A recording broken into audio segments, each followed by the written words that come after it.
Hey everybody, it's Tara here from Beyond This Reality. And today I wanted to come on and talk a little bit, like giving a description of the difference between fitting in and belonging. And I would love to have a prop today, but I don't. So I'm going to ask you guys to visualize with me. So fitting in tends to be the similarity. If you had one of those childhood toys where the top of it has a square, a circle, a triangle, and a heart or something, right? A diamond, whatever it is. And fitting in is saying, I'm a square, and yet I need to fit in to the circle. So what do I need to do to fit into the circle? Well, I need to cut off my sharp edges. And the thing is this. Once you do cut off your sharp edges and you go into the circle one, you tend to find that once you're in there, you still don't fit because you don't look like the other circles. You look like this weird octagon-ish thing, right? And so you have actually more sharp edges. You were able to fit through the circle hole, but now you have even more sharp edges. And so I'm sure that's going to get pointed out to you in that situation. So how many of you have experienced where you did everything possible to fit in with an ex-spouse, a group of people, and even after you did it, you felt like you stood out even more amongst that group, right? Whereas belonging is something very different. Belonging is knowing yourself, really identifying the fact that you are the square, the circle, the diamond, whatever you are, right? And going through your own hole, so keeping with the same analogy with the toy, and then going in and realizing that once you've gone through the hole, right, on the top of this little toy, that there's all different kinds of people.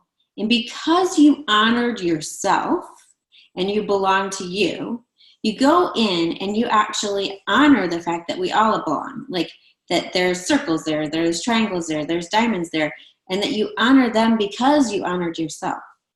Because how many people are going out there and they cut off parts of themselves, they're stuffing parts of themselves, they're contorting parts of themselves, and because of that, they're like pointing fingers at everybody else, like, how dare you either own your sharp edges, own your curvy edges, whatever it is, like own the way that you are. How dare you? Because I had to cut off part of myself to come in here. I did. When we didn't realize that it was actually our choice in the first place to either own ourselves, to go through the avenues in which we could go through in order to honor ourselves. And then it's so much easier to honor other people. So the more that I honor who I am and the more that I help other people honor who they are, it's easier to accept the beingness of someone else that's around you because you haven't been made to cut off parts of yourselves or contort parts of yourselves in order to fit in. What are your experiences? And I know this is just an analogy, but think about it. You know, I know that for myself, I was an addict to fitting in, a people pleaser, right?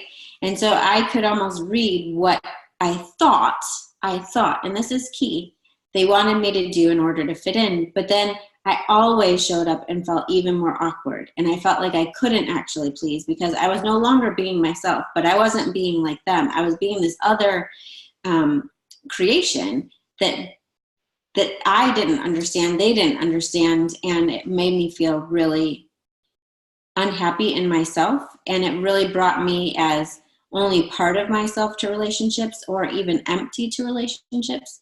So by trying to fit in, I really destroyed a lot of myself and destroyed a lot of my relationships unknowingly because I was really taught from a young age that that's the way to do things, right? That's the way. So what are your experiences? Does this analogy even connect with you? And I would love to know your feedback. Talk to y'all later. Bye.